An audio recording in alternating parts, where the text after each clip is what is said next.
Good day everyone.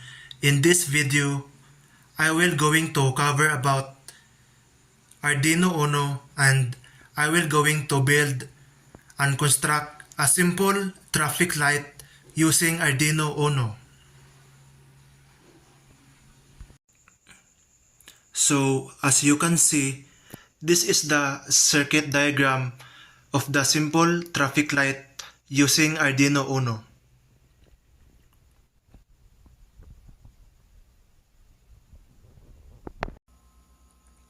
So for now, let us construct the circuit. So first, connect the three LEDs to the breadboard as shown.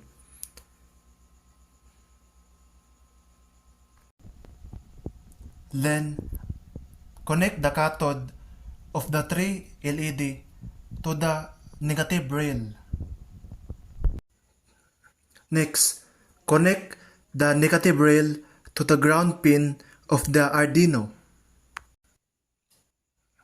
And then next, connect the other end of the three resistors to the pin 2, 3, and 8 of the input digital pins of the Arduino. Then, connect the power USB cable or cord to the computer.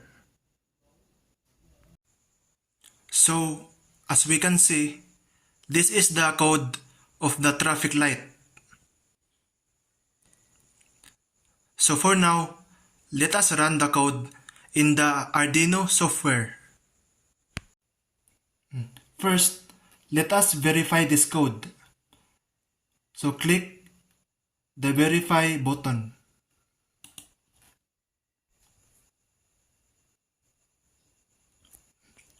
So as we can see, it is now ready to upload.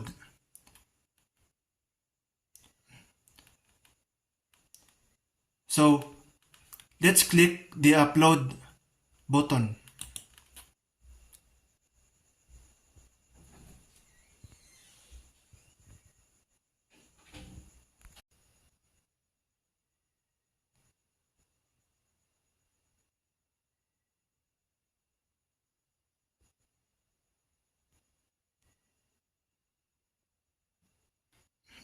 So as you can see, the LED light are now turned on. So the glow time of this traffic light is just 1 second.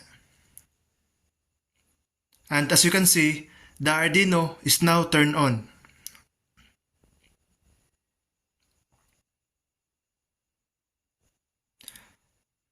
So this is how you build a simple traffic light using Arduino Uno.